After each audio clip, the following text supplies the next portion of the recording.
Si je vous dis jeux vidéo et animé, vous pensez forcément à d'excellents jeux comme Budokai Tenkaichi 3, Dragon Ball FighterZ, One Piece Unlimited Cruise 1 et 2 ou même les Naruto Shippuden Ultimate Ninja Storm. Seulement si on regarde de plus près, on se rend compte que c'est des cas plutôt rares puisqu'en règle générale, c'est plutôt de la merde. Arrête, t'abuses. Tiens, je parlais des Ninja Storm tout à l'heure, mais faut pas oublier Naruto Shippuden Dragon Blades Chronicle. Alors, outre l'histoire inintéressante, un gameplay atroce, c'est quoi ces graphismes? Le jeu est sorti en 2009, soit la même année que Borderlands, Batman Arkham Asylum ou encore Assassin's Creed 2. Il y a zéro van. Mais bon, c'est pas le sujet du jour. On aurait pu parler de manière générale des adaptations d'animés en jeux vidéo, mais j'ai préféré me concentrer uniquement sur les jeux One Piece. Ah oui, pourquoi?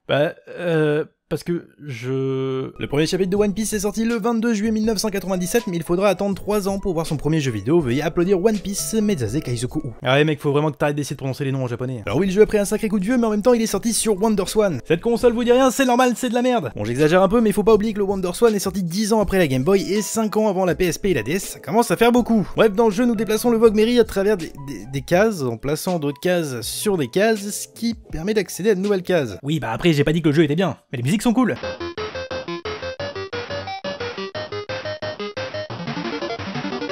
Un an plus tard, en 2001, sortait sur PS1 One Piece Grand Battle, un jeu de combat, ce qui est assez étonnant puisqu'un an plus tôt sortait la PS2, si bien qu'en 2001 on retrouvait déjà des jeux comme Tekken 4. Bref, c'est un jeu de combat sympa qui offre le choix entre plusieurs personnages de l'œuvre, notamment Pandaman, et oui je sais tout le monde s'en fout, le tout avec des attaques spéciales et des combos divers. Bon, c'est pas le seul jeu One Piece sorti en 2001, il y a aussi celui-là sur Game Boy Color dont j'ai la flemme de prononcer le nom. Ouais, on dit plutôt que t'es incapable de le faire. Un petit RPG retraçant l'histoire de la saga East Blue avec des phases de combat ultra dynamiques. Waouh, c'est aussi bien rythmé que tes vidéos.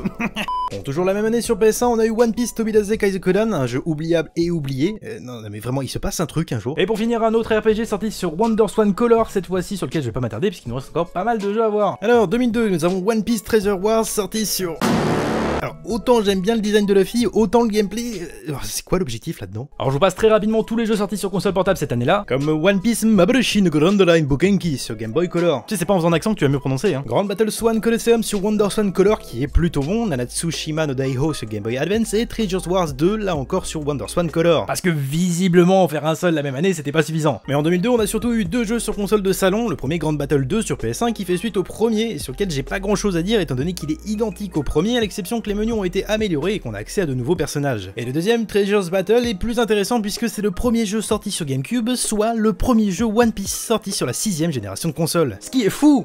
Oui, bah j'essaye de rendre ça le plus intéressant possible. Pour ce qui est de l'histoire de ce Treasure Battle, Rocky Atari, un journaliste du Blueberry Time, défie Luffy et son équipage à une chasse au trésor. Le gameplay est assez simple, on a 2 équipes, dont une qui défend le coffre et l'autre qui cherche à le récupérer, et ça sur plusieurs manches. À côté de ça, on a plein de mini-jeux, notamment un qui s'appelle... Oh mon dieu! Une pensée spéciale au mode Pirate Soccer qui vous permet de jouer au foot grâce aux attaques de vos personnages préférés. Bordel, si c'est pas trop cool. Bref, c'est un petit jeu sympa avec une histoire originale qui de plus nous est contée via un court animé. Le truc à retenir avec ce Treasure Battle, c'est qu'il n'est jamais sorti en France, soit comme tous les jeux dont je vous ai parlé jusque-là, à l'exception d'un seul, mais on y reviendra plus tard. Bon, pour l'année 2003, on va faire le tour rapidement. Alors, on a un jeu sur Game Boy Advance, un autre sur WonderSwan Color. Non, sérieusement, laissez cette console mourir. On a aussi eu One Piece Ocean Dream sur PS1 qui est juste là pour nous rappeler qu'il est sorti la même année que Prince of Persia, Rayman 3 ou encore Mario Kart Double Dash. Ce qui... là encore commence à faire beaucoup. Mais 2003 c'est surtout One Piece Grand Battle 3, cette fois-ci bel et bien sur PS2 mais aussi sur GameCube. Ça fait plaisir à voir. Oh regardez-moi ces graphismes en HD. On arrive donc en 2004, soit l'année de ta naissance. Alors pas du tout. Cette année-là, comme dirait Claude, on a eu 2 nouveaux jeux, sûrement rien de nouveau sous le soleil pourrait-on penser, mais pourtant c'est pas le cas. Le premier, One Piece Around the Land, est une sorte de jeu de plateforme qui semble inspiré des Mario avec tout de même des phases de combat, et même s'il a l'air sympa, faut reconnaître qu'il fait pas le figure comparé au Mastodonte sorti la même année. Mais ce qui est à retenir pour 2004, c'est One Piece Going Baseball. Sorti sur Game Boy Advance, il s'agit d'un jeu de baseball. Ah, bien vu! Et c'est... passionnant. Nous voilà donc en 2005. Et c'est une année majeure pour les jeux vidéo One Piece avec 2 d'entre eux sortis sur GBA qui ont révolutionné le jeu. Je déconne, c'est de la merde. Bon, je sais que depuis le début de la vidéo, je peux sembler me moquer des consoles portables en disant que tous les jeux One Piece sortis dessus sont nuls. Mais si on prend l'exemple de celui sobrement appelé One Piece sorti sur Game Boy Advance cette année-là, faut reconnaître qu'il est très bon graphiquement et qu'il a l'air vraiment cool à jouer. C'est pas pour rien d'ailleurs qu'il a été désigné comme le meilleur jeu de GBA de 2005 par GameSpy. Et oui. Bon, par contre, pour Dragon Dream, vous m'oubliez, c'est éclaté. Alors, c'est pas les seuls trucs qu'on a eu en 2005. À l'image de Fighting for One Piece sur PS2 qui, malgré le fait qu'il soit beau graphiquement, au niveau gameplay et dynamisme, c'est... ouais.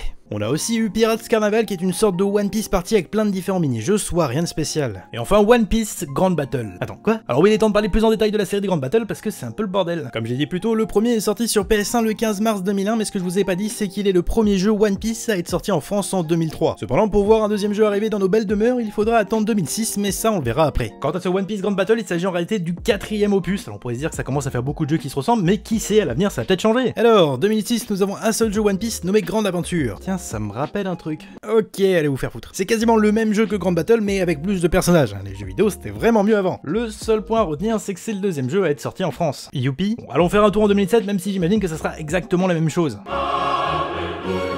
C'est pour moi le jeu qui a bouleversé l'image des jeux One Piece. Mais on va pas en parler parce qu'il est sorti uniquement au Japon et surtout il a été entièrement repompé pour créer deux jeux, One Piece Unlimited Cruise 1 et 2 sortis en 2008 et 2009 qui sont bien meilleurs. Pour finir ce 2007, on a également eu Gear Spirit sur Nintendo DS sur lequel j'ai rien à dire de spécial. On arrive enfin en 2008 et 2009 avec Unlimited Cruise 1 et 2. Et en toute honnêteté, ce sont les meilleurs jeux One Piece sortis à l'heure actuelle. Tout est bon, de l'aventure, de l'exploration, du RPG, la possibilité de jouer tous les Mugiwara dans l'aventure, une histoire originale tout en respectant le manga, un mode combat, bref, c'est un régal. Bien évidemment, c'est pas parfait, c'est sorti il y a plus de 10 ans sur Wii et surtout ma nostalgie joue sûrement beaucoup dans ma critique. Mais vraiment, c'est génial. C'est complet, les personnages sont faciles à manier, on est dans un semi-open world qui nous laisse quand même pas mal de liberté entre l'accès au Sunny ou le voyage entre les différentes îles. Le mode versus s'alimente avec les boss que l'on combat durant le mode histoire, ce qui fait qu'il y a des zones avec des boss secondaires qui demandent souvent de farmer des ressources pour créer des objets afin d'y accéder. En plus de ça, le 1 et le 2 s'emboîtent parfaitement autant sur l'histoire que sur l'évolution de nos personnages ou encore sur le mode versus, si bien que si vous achetez uniquement le 2, vous ne pourrez pas utiliser les persos du 1 en combat. Tout ça prouve qu'il est possible de faire un bon jeu One Piece. Unlimited Cruise a pour son époque compris tout ce qui faisait d'un jeu One Piece un excellent jeu. Putain mais c'est trop bien, c'est-à-dire que tout ce qui va sortir après va forcément être génial. Alors, 2010, donc Dragon Battle sur Nintendo DS. Ok,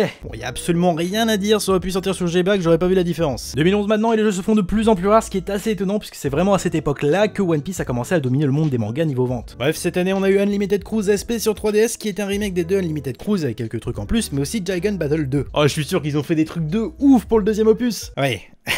ouais. On arrive alors en 2012 avec un jeu que vous connaissez tous et auquel vous avez probablement déjà joué, One Piece Romance Down sur PSP et 3DS. Je déconne. Donc, One Piece Warrior qui marquera le début d'une trilogie, enfin plus exactement d'une quadrilogie, tous reposant sur le même principe, soit conquérir des zones avant d'affronter un boss. À chaque nouvel opus, on aura accès à de nouvelles parties de l'histoire et à la possibilité de jouer d'autres personnages. Certes, les jeux sont bien, mais ce sont des dynasties Warrior, donc c'est le même truc depuis plusieurs années. En bref, rien de nouveau. Et en soi, il n'y a pas besoin de réinventer la roue pour faire un bon jeu. One Piece Pirate Warriors 3 en est l'exemple parfait, mais là où ça me titille un peu, c'est qu'on perd ce côté aventure et exploration qui sont pour moi au cœur de l'œuvre. Un an après, on aura le deuxième opus de Pirate Warrior ainsi qu'Unlimited World Raid, un jeu dans la même lignée que les Unlimited Cruise avec des nouveautés sympas comme le mode arène mais qui est globalement moins bon que ses prédécesseurs. Pour 2014, on aura uniquement un seul jeu, One Piece Super Grand Battle, et clairement on s'en branle, d'autant plus que le jeu est sorti sur 3DS et uniquement au Japon. En 2015, on aura le troisième épisode des Pirate Warrior qui est clairement le meilleur. Quant à 2016, c'est l'année de parution de One Piece Burning Blood. Ouais. Un jeu qui devait être le jeu de combat One Piece ultime mais qui au final a totalement disparu, je suis sûr que certains d'entre vous avaient même oublié son existence. La même année on a aussi eu One Piece Great Pirate Colosseum sur 3DS et uniquement au Japon, donc même s'il a l'air bien, on s'en fout. J'ai l'impression que tu fais de moins en moins d'efforts quand même. Et à partir de là, plus rien pendant 3 ans. Enfin si, on a eu Grande Cruise, un truc en VR sur la PS4, mais même le jeu s'en branle, alors je vais pas m'y attarder. On arrive alors en 2019 avec un jeu qui devait être l'élu. Sorti pour les 20 ans de l'anime avec une nouvelle histoire, des personnages originaux créés par Oda, le tout proposant un véritable open world et en plus de ça développé par Ganbarion. J'ai pas encore parlé d'eux, mais ce sont les développeurs principaux des jeux One Piece à l'image des milliards de grandes battles mais aussi de tous les Unlimited qui les ont créés. Donc techniquement il y a tout pour faire le jeu ultime. Bah, c'est trop bien du coup. Ouais. Alors, par où commencer? Déjà on peut uniquement jouer Luffy et il n'y a pas de mode versus. Mais surtout l'œuvre originale est complètement dénaturée. On sent qu'ils ont pas voulu faire un open world parce qu'il s'intègre parfaitement à l'univers de One Piece, mais simplement parce que c'est la mode. Du coup on se retrouve avec un truc vide mais petit en même temps rempli de quêtes secondaires FedEx. Mais le pire dans tout ça c'est l'infiltration, Luffy doit se faire discret pour s'infiltrer dans les bases ennemies. Enfin merde, c'est la base du caractère de Luffy, il est impulsif. À chaque fois qu'on le voit arriver dans une base ennemie, il fonce dans le tas. Attends, ça veut dire que le jeu est mauvais? Non, bien évidemment le jeu est plutôt bon, mais c'est vraiment un gros dommage, surtout qu'il y avait tout pour faire un excellent jeu, et j'ai l'impression que dans le futur ça va pas aller mieux. Alors même si d'ici 2020 on va avoir un Pirate Warriors 4 qui sera sûrement un très bon jeu, il y a rien de bien nouveau, ce qui est vraiment triste quand on voit que One Piece est l'une des plus grandes franchises de ce 21e siècle. J'espère vraiment qu'on va arrêter de nous servir des jeux One Piece comme World Seeker qu'on oublie quelques mois après leur sortie, mais ça, seul le temps nous le dira. En tout cas, si la vidéo vous a plu, n'hésitez pas à me dire en commentaire si vous voudrez qu'on se penche sur une autre licence comme Naruto pour n'en citer qu'une, mais également de lâcher un pouce bleu et de vous abonner ainsi que de me soutenir gratuitement et financièrement sur Utip. Vous pouvez aussi me suivre sur mes réseaux sociaux, donc Twitter et Instagram, tout sera dans la description. En tout cas, je vous dis à très bientôt pour une nouvelle vidéo, c'était Aniki et Anikish. Ciao.